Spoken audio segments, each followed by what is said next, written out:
BMC चुनाव का आगाज हो चुका है। हालांकि तारीखों का ऐलान नहीं हुआ है, लेकिन राजनीतिक दल और इच्छुक उम्मीदवारों की जो लिस्ट है वो शुरू हो चुकी है। हर कोई इच्छा जाहिर कर रहा है कि इस वार्ड से अगर मुझे उम्मीदवारी मिलेगी तो मैं चुनाव लड़ूंगा, इस वार्ड से अगर मुझे मिलेगी।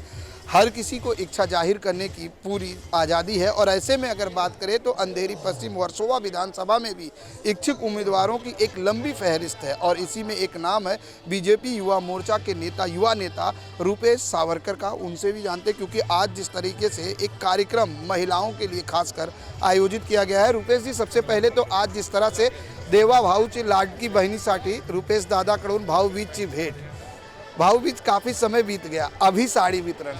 नहीं सर, भाऊबीज तो काफ़ी समय बीत गया, बट कार्यक्रम दिवाली के बाद काफ़ी सर लोग अपने गांव जाते, सब जगह पे जाते, इसी के लिए हमने थोड़ा प्रोग्राम का आयोजन लेट किया। प्रोग्राम का लेट किया क्योंकि लोग दिवाली एक महीना हो गया है और ऐसे में अब बीएमसी चुनाव का आगाज तो हो चुका है, आरक्षण भी हो गया है। अगर रुपेश की बात करें तो किस वार्ड से इच्छुक हैं और उस वार्ड में क्या मुद्दों को लेकर वो उतरेंगे? सर इच्छुक तो ऐसा कुछ नहीं है, पार्टी का काम कर रहे हैं। वार्ड क्रमांक 63 से मैं ओबीसी हूँ, तो यहाँ से हम काम कर रहे हैं पार्टी के लिए। पक्ष जिसे भी उम्मीदवारी देंगे हम उनके साथ में खड़े रहेंगे। समय साथ तो खड़ा होना क्योंकि पार्टी का गाइडलाइंस है रुपेश, लेकिन अगर बात करें जैसे आपने कहा कि 63 वार्ड में पिछले कई सालों से आप यहाँ पर लोग जमीनी मुद्दों पर काम कर रहे हैं। क्या क्या मुद्दे जो अभी तक यहाँ विकास के, तो सबका साथ सबका विकास का नारा ही आपकी पार्टी का है, और ऐसे में क्या क्या मुद्दे अभी जो है आपको लगता है कि इस वार्ड में नहीं हो पाए हैं? अगर पार्टी और यहाँ की जनता प्रतिसाद देती है तो रुपेश किन किन मुद्दों पर फोकस करेंगे? सबसे पहले तो मैं स्वच्छता के मुद्दे पे फोकस करूँगा। यहाँ पर यही ऐसा वार्ड है पूरे अंधेरी के वेस्ट में जहाँ पे स्वच्छता की काफ़ी कमतरता है। स्लम और बिल्डिंग दोनों प्रकार के लोग हैं, बट मुझे स्वच्छता पे ज़्यादा फोकस करना है। काफ़ी जगह पे कचरे के ढेर और ये सारी चीज़ें हैं, प्लस उसके बाद में पानी की काफ़ी जगह पे दिक्कत है। तो ये सब सुविधा बोलते हैं, लेकिन हम चाहते हैं तो हमें तो अभी मौका मिले तो हम अभी पहले करें, फिर आगे चुनाव के लिए ये करें। ये जैसे ये भी होता है, बीजेपी का जो शीर्ष नेतृत्व है वो हमेशा कहता है कि बीजेपी के कार्यकर्ता एक सिपाही की तरह होते हैं, वो सिर्फ चुनाव में नहीं हमेशा काम करते हैं। क्या लगता है कि इतने सालों में भी, जैसे अभी आपने कहा कि सबसे पहले स्वच्छता और पानी के मुद्दे हैं, इतने सालों में इन मुद्दों पर काम हुआ क्यों नहीं? हुआ ना सर, काम हुआ, बट यहाँ पर आपको भी पता है कि पहले बीएमसी इतने सालों से किसके साथ में थी। समर्थन हमको लास्ट टाइम हमारे पार्टी को मौका मिलने के बाद भी उद्धव जी के नेतृत्व में बनाई गई, तो वहाँ पे तो उनका राज था। तो भी जहाँ जहाँ पे हुआ हमने प्रयास किया और काम कर ही रहे और आगे भी करेंगे। इस समय हमको मौका हमारे पार्टी को ज़्यादा से ज़्यादा मिलेगा और ज़्यादा मुझे ऐसा उम्मीद है कि तरुण उम्मीदवार दिए जाएंगे। तो हम युवा उम्मीदवार, युवा नेतृत्व, प्रधानमंत्री नरेंद्र मोदी का भी यही विजन है कि युवा नेतृत्व आगे आए। अगर हम बात करें तो मुद्दे, एजेंडे जो विकास के हैं, अगर घोषणा पत्र की भी बात करें, क्योंकि हर कोई प्लानिंग में जुट चुका है, रुपेश की क्या घोषणा पत्र और क्या प्लानिंग होगी वार्ड 63 के लेकर? सर ऐसा घोषणा पत्र ऐसा कुछ नहीं है। मेरे पास जो कार्य आ रहा है पार्टी से, हमारी जो सुविधा है, ज़्यादातर लोगों तक हम उसे पहुँचाने की कोशिश कर रहे हैं और घर घर तक जाने का प्रयास कर रहे हैं। जो भी हमारे गवर्नमेंट की, सेंट्रल गवर्नमेंट की, स्टेट गवर्नमेंट की सुविधा है, जैसे लाड़की बहन योजना से हम केवाईसी कर रहे हैं, काफ़ी प्रकार में आधार कार्ड, सीनियर सिटीजन कैंप, जितने भी सुविधा है हम कंटिन्यू कर रहे हैं। हम चुनाव आज है तो आज नहीं काम कर रहे सर, पिछले 3-4 साल से एकदम एक्टिवली कर रहे हैं और 13 साल से तो संगठन से जुड़े, लेकिन 4 साल से हर वार्ड में हम लगातार नीचे ग्राउंड लेवल पे काम कर रहे हैं। आप देखते ही रहोगे। बिल्कुल, लेकिन आज हमने देखा जितनी भी चेयर यहाँ रखी गई है उस पर एक पंपलेट रखा गया है जो मेरे हाथ में भी है। ये देखिए, आवाज मुंबईकरांचा, संकल्प भाजपाचा, और इसमें आयुष्मान कार्ड, ये योजनाओं को क्या है, आज यहाँ पर लोगों को इस योजनाओं के बारे में बताया जाएगा, किस तरह से जागरूकता फैलाई जाएगी? सर ये जो आपके हाथ में पैम्पलेट है, ये हमारे बीजेपी का अभियान है, एक आवाज़ मुंबई करके। हम लोगों से जानना चाहते हैं कि मुंबई महानगर पालिका में अगर हमारी सत्ता आती है तो किस तरह हम काम करना चाहिए।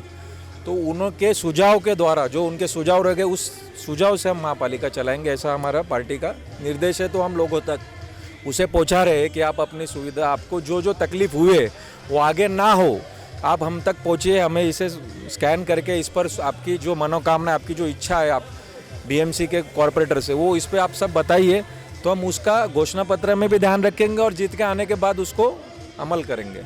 एक सवाल, बिहार चुनाव की जीत कहीं ना कहीं 10,000 रुपये महिलाओं के खाते में ट्रांसफ़र की बात कही जा रही है कि 10,000 रुपये ट्रांसफ़र किए गए और जिसकी वजह से ये जो है प्रचंड जीत आई है। आज यहाँ पर 3,000 से ज़्यादा महिलाओं को आप साड़ी वितरण कर रहे हैं। क्या ये माना जाए कि कहीं ना कहीं बीजेपी का जो नेतृत्व है, जो फॉर्मूला है, वो अब बिहार की ही तर्ज पे हर जगह चल रहा है? सर ये तो काफ़ी बड़ा सवाल है। बिहार के बारे में मैं ज़्यादा नहीं बोलना चाहता, मुझे वहाँ का ये नहीं। बट यहाँ पे तो हम घर पे स्त्री एक शक्ति है, उनके शक्ति के बिना आप सक्सेस नहीं हो सकते हो। तो मैंने हर जगह पे स्त्री के सम्मान से ही कार्यक्रम शुरू किया और हमारे पार्टी ने गाइडलाइन जैसे किया है हम वैसे कार्यक्रम कर रहे हैं। आगे क्या स्ट्रेटेजी है रूपेश की, किस तरह से अब लोगों के बीच जाएंगे? कहीं ना कहीं ये माना जाए कि आज से इस प्रोग्राम से कहीं ना कहीं रूपेश अपने जो है जन प्रचार की या बात करें लोगों से संपर्क अभियान की शुरुआत कर रहे हैं? सर मेरे जन प्रचार नहीं, हम कमल का कर रहे हैं, कमल का प्रचार कर रहे हैं और कमल जिसे उम्मीदवार देगा, जो भी कोई उम्मीदवार रहेगा वहाँ वो यहाँ से जीते, इसके लिए हम काम कर रहे हैं। अब तो क्या यूटी में होगा? तो अगर यूटी हुई तो यहाँ पर सर यूटी भी हुई तो ये बीजेपी की सिटिंग सीट है, तो यहाँ पे बीजेपी का ही उम्मीदवार रहेगा। जिस तरह से मन मुटाव के सवाल आ रहे हैं, लगातार सवाल उठ रहे हैं कि हो सकता है अलग अलग लड़ने की बात, कांग्रेस अलग लड़ने की बात कर रही है, अगर ऐसे में क्या लगता है कि कहीं ना कहीं महाराष्ट्र की राजनीति में फिर से फेरबदल हो सकते हैं कुछ? नहीं सर, अभी तो कुछ नहीं, फेरबदल होने की संभावना नहीं है और मुंबई में 100% बीजेपी का ही मेयर आएगा। देखिए, चुनावी माहौल वाला कार्यक्रम ये नहीं है। देवा भाऊ का ये उपहार आज से नहीं, ये कई सालों से पीछे से चला आ रहा है। देवा भाऊ का जो लाड़की बहना का जो योजना है, ये कई महीनों से चला आ रहा है, उसको हम निभाते चले हैं। इलेक्शन का कोई मुद्दा नहीं है। इलेक्शन ऑलरेडी 5 साल पहले जब बीत गया, 3 साल ऑलरेडी डिले हो चुका है। 3 साल डिले होने के बाद में भी ये कार्यक्रम लगातार चलता आया।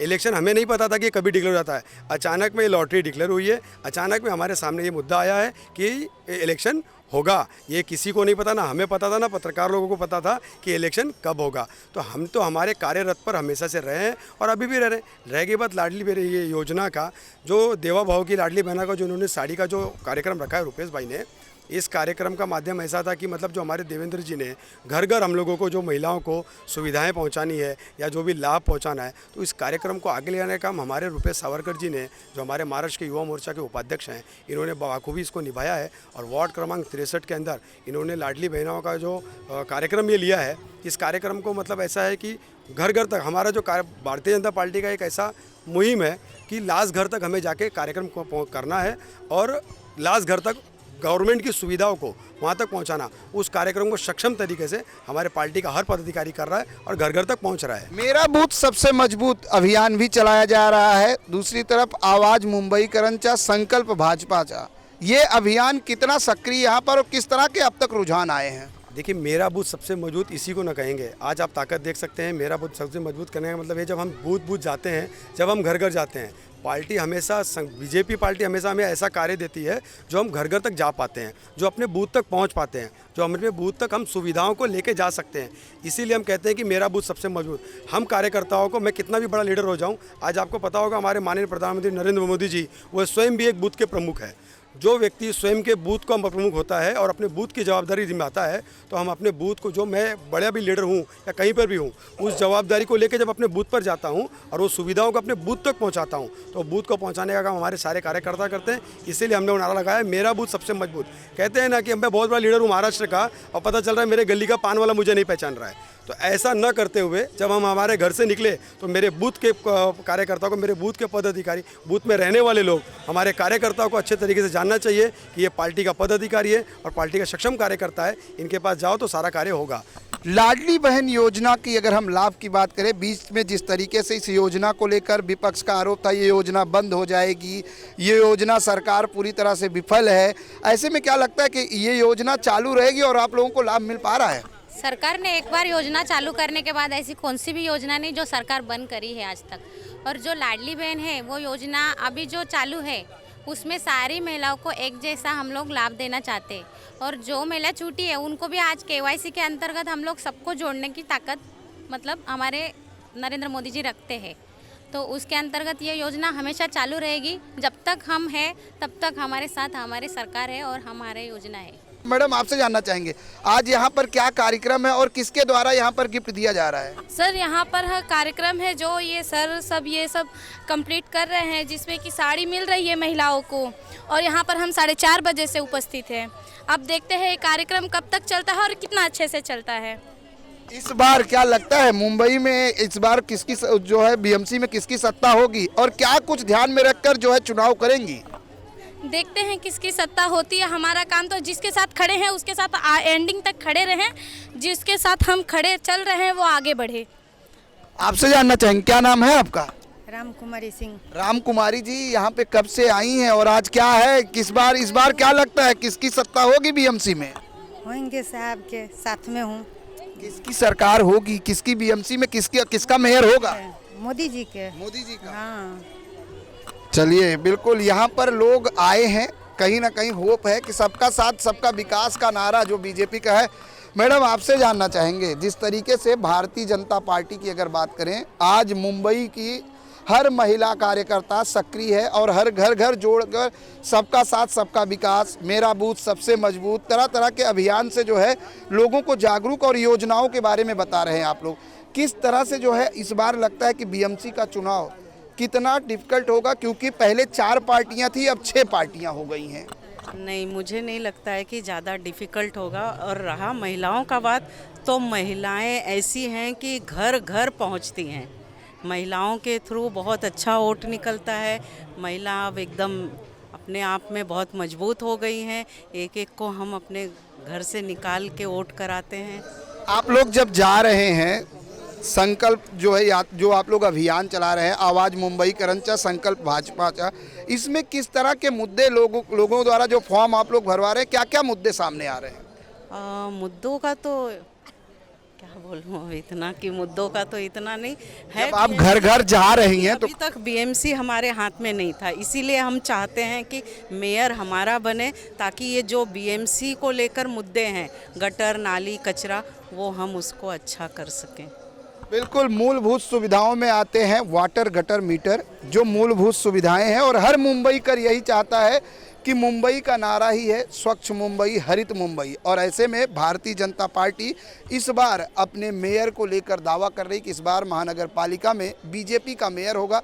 और यही वजह है कि जिस तरीके से इस बार चुनाव से पहले भारतीय जनता पार्टी मुंबईकरों के राय लेने के लिए एक विशेष मुहिम चला रही है। कैमरामैन FS पटेल के साथ प्रदीप शर्मा, IN24 न्यूज़, मुंबई।